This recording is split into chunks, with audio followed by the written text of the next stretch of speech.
back again. Hope you missed me. It's been a little bit. I just needed to tell you, I was kind of like wrapped up in my day-to-day stuff, but there's just been this kind of word that has been on my heart, and so I am back to talk about kind of the single phrase that's really helped me this year in 2023. If you had a chance to read my blog, then you already kind of know where this is going, but I kind of wanted to talk about like this one phrase that really has helped me both in my professional life and my personal life. I think in all aspects. Even when I'm trying to do like, self-growth, those types of things. And I won't hold you. I won't wait to the end or any of that BS. The phrase is, who told you that? And so it seems like a really straightforward thing, but like, I'll explain. That phrase, like, who told you that, really, for me, has helped like stop me mid thought, mid rant, mid rationalization, mid whatever, and like really makes me take a step back and question like what started this, where is this coming from, is it valid, all of those things, and just that exercise of doing that has really helped me like not just focus, but like really get back, like anchor back into the things that I'm trying to accomplish, whether that's like anchoring to values or like really questioning, is this right for me? Any of those types of things. So I'll give you like some really good examples. So like I'll start first with my personal life. So again, the phrase is, who told you that, right? And so I was recently just having a conversation with my therapist, today's Sunday, yesterday, and I was talking about my relationship and about all of like the fears that I have in the future about, will we stay together? What'll happen if this happens or this doesn't happen? And she just like, girl, more or less like, who told you that? Like, why are you worrying about a possibility that may never happen? Particularly when your partner has told you the exact opposite of what you're fearing. I was like, you're right. You're right. Like, why? Yeah.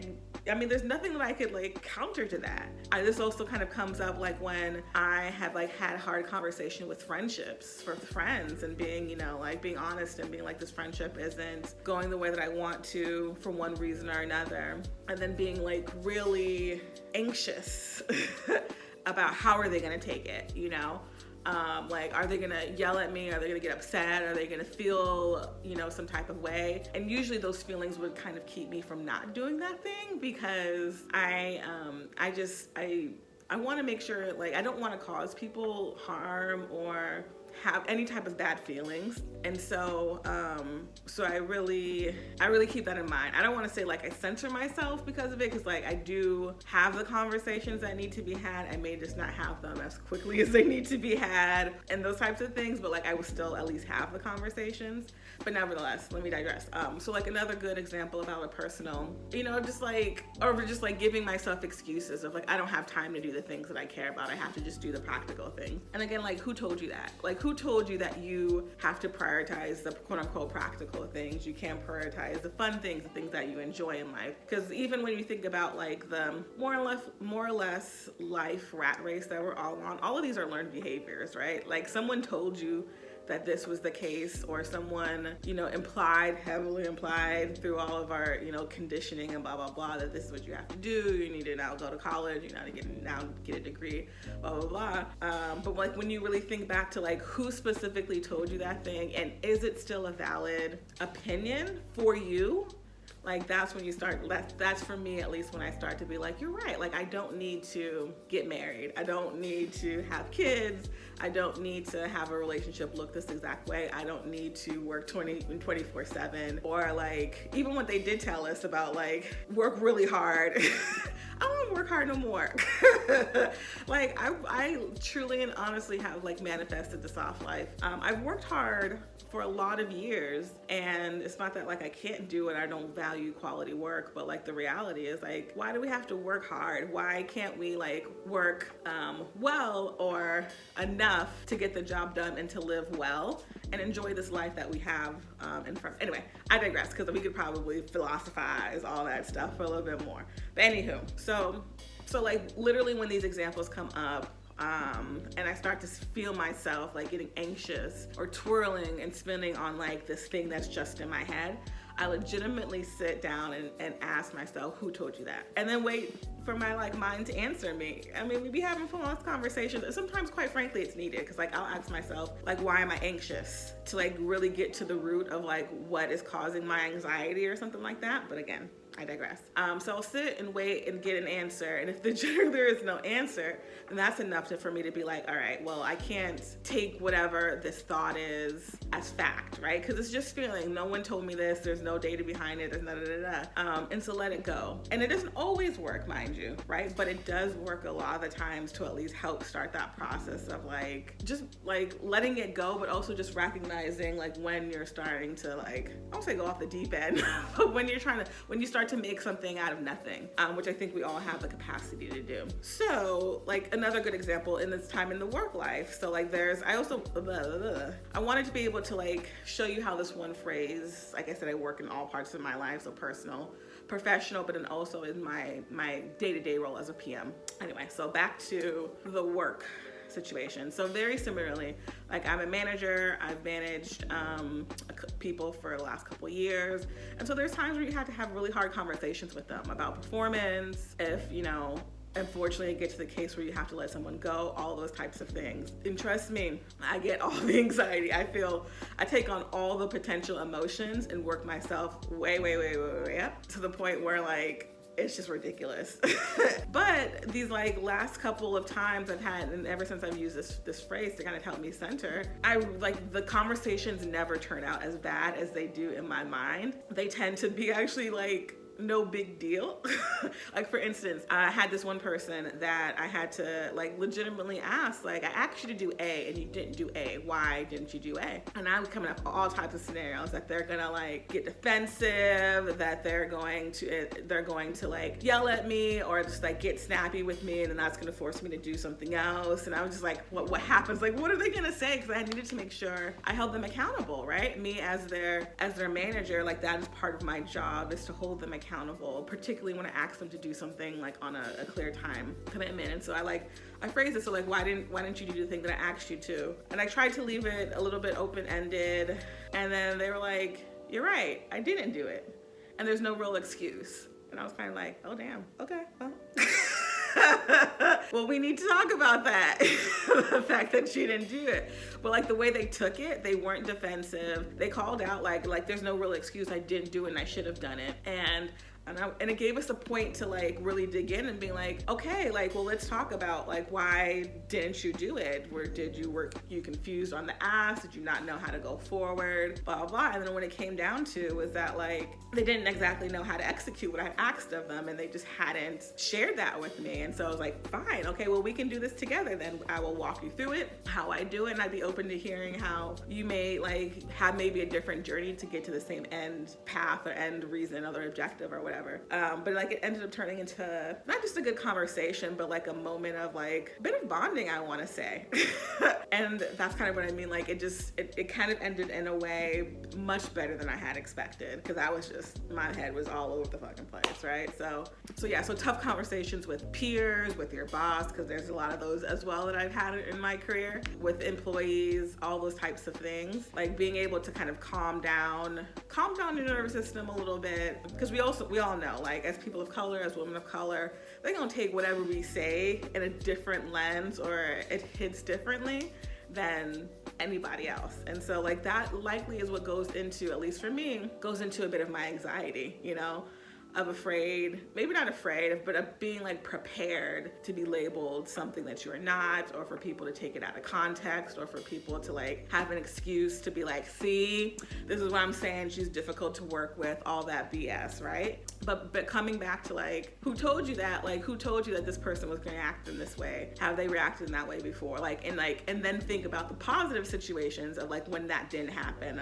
of like, oh, but like when you talked to your manager before and about something else, like it was good. When you talked to a different manager, like it was good. All of those types of things, just kind of reinforcing like this time is going to be good. Actually, weirdly enough, have like this sign on my wall in my kitchen that says expect good things. And I feel like it's kind kind of tied to that to a certain extent. It's like this question of who told you that, and like expect good things kind of, I think, lightly links together. But anyway.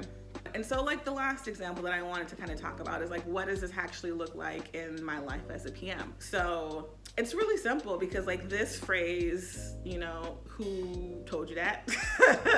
really I think gets to the core of like who we are as PMs, or what we do in product, in the sense that I always say I want to be data informed, not data led, like, because I think data is a tool that you can manipulate to be whatever you want it to be, to fit whatever narrative you want it to fit, right? And we all know, at least the folks of us in like early stage companies know that there's a lot of like vanity metrics out there. There's a lot of things that just, you know, like you can massage the data to look however you want. But I think it's still important to understand the data. You need to understand what your customers are saying. You need to more importantly understand what your customers are doing, because all of those should be inputs into what you're doing as a company, what you're doing, what you're prioritizing, you know, and where you're putting your efforts, your limited time, and probably more limited money. Actually, flip that. Regardless, I think the time is always the most limited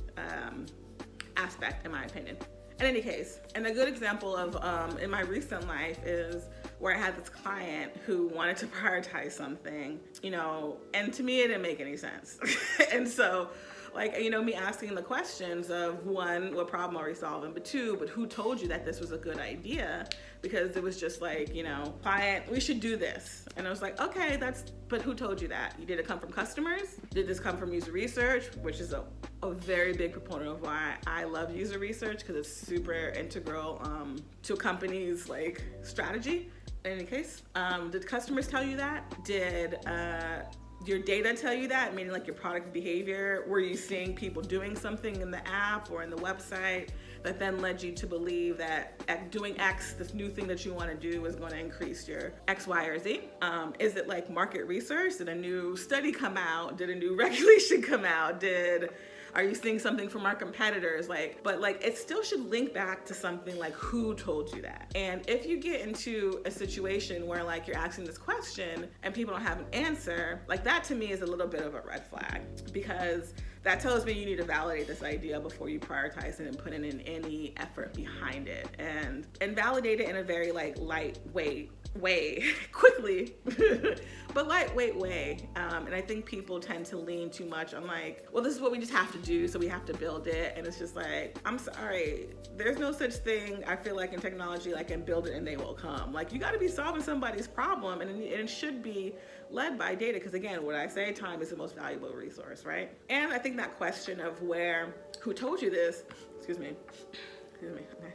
I think this question of who told you that really also helps anchor conversations, future conversations, particularly if you push back as a PM, in the facts and not the feelings. So then it's not about your opinion on anything or what your gut's telling you, because if you know me personally, I've said a lot, and I will continue to say a lot, that it doesn't matter what you like. It doesn't matter what I like. It really matters what like moves the needle or our customers respond to. Again, which all kind of comes back down to like, who told you that? And I just want to say that, like, kind of coming back to my point of like, you can test things in a lightweight way. Like, you can, and it can be really cheap to do so. So for instance, this client wanted to like sell put together a bunch of disparate things and sell it. And again, when I was asking like, well, what problem are we solving and who told you to do this? And you know, in my opinion, it were crickets. There wasn't a clear line of sight to any data of any kind. Like, I got kind of the response of like, well, it's naive to think that we're going to get data. And I'm like, no, it's not naive to think. Like, one, I've been doing this a while and I've seen the result of companies not actually trying to validate or get some remnants of data before they execute on something, and then fail miserably because they wasted both time and money doing the thing that no one told them to do, that no one like gave them any insight was the right thing to do for their customers or their business. There's a whole ass like I'm like, I really want to, no, we're not going to go into a little bit of tea or shade, but like, maybe if you catch me outside, I'm going to tell you who I'm thinking about. But in any case, And I was like, there's a really easy way to just determine outside of building it and marketing this thing if someone will pay for it. Like, just do a survey, right? Because all of these disparate things, I don't think anybody's gonna pay for it. And that's just based in the persona that I created, right? When I joined, when I was helping out this company. And so that's a simple thing, you know, it could take a couple $100 maybe, tops. Just put together a survey of like, here's the offering that you want, and ask people, would you pay for this? And if not, why not? If so, how much would you pay for it? And that's your data. If no one's gonna pay for this shit, then that's like the directional data for you not to do this. Like, plain and simple. And it takes all of a couple hours. Like, there are tools where you can get someone, as long as you set up the survey, like you can get someone to respond within 24 hours. You can get like 50 people to respond within 24 hours without having to spend months putting together, getting assets, finding people, you know, whatever the case may be. Like, none of that shit needs to happen. Like, there are lightweight ways to test things, which is partly the reason why, like, I feel like I'm gonna, like, I'm going off script, like, tweak my business a little bit, my consulting business, to like really focus on helping people like identify those things that they can test. Like, one, help them brainstorm the possibilities that are there for them, because I feel like that is one of my superpowers. I have ideation and futuristic as two of my like Clifton strength finders, my top 5. But like, think about the ways that we can test something before investing all this time and money. Like, get you the data that you need to be able to make really informed decisions that tie back to like the strategy, that tie back to the North Star metrics of your company, because everything needs to like make sense. Because if you think about it, you know, the argument that I hear back from founders or early stage founders, like, we don't have time. We don't have time to collect data. We don't have time to validate. We don't have time to And I was like, but you're gonna waste more time when the thing fails because you didn't have data as an input. Also, think about the narrative that means inside the company, right? Like, if you can clearly point to, we are doing X because so-and-so told us, X people told us Y, there's like literally like an arrow pointing, making people understand why we're making the decision that we're doing. And that only just like brings further confidence in like the leadership team, and as an employee it brings further confidence that like you'll have a job in 3 months. Like, right now startups are like closing left, right, and center. Like, funding isn't out there, you know, midsummer of 2023. And so like, you really need to make sure that the things that you spend your time on, again, the most important resource that you have, makes sense. You don't have too many, like, where they say at bats. I think I'm doing sports, y'all. You don't have too many at bats to get this right. So like, you have to make sure that every time you approach the batting, the mound, I don't know.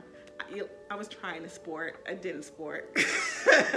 But every time you like come up to bat, I think that's it.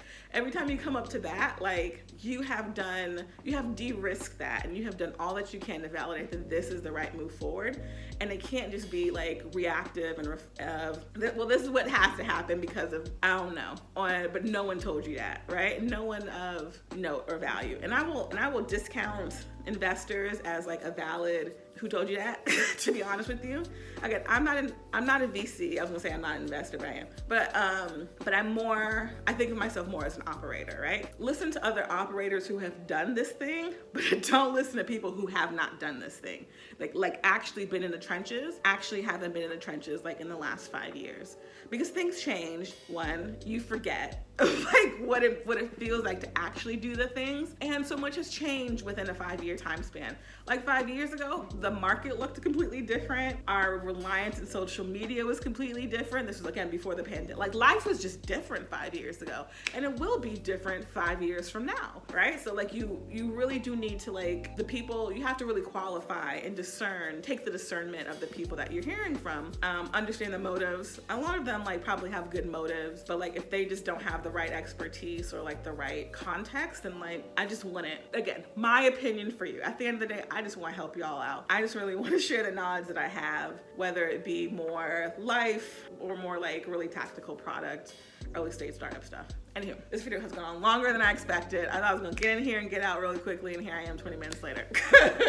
Anywho, let me know what you think about this topic. Let me know if it works for you, or if there's another phrase that you use to kind of like center you and just like really like bring a better quality of life. Because to be honest, like, I think that's what it brings to me. Whether it's in like in the practical PM world, it really helps my job to be able to tie it back to something data related, but in my like personal life and just like relationships and stuff like that, it helps me like focusing on what's important and live in the moment a bit more. I'm an overthinker.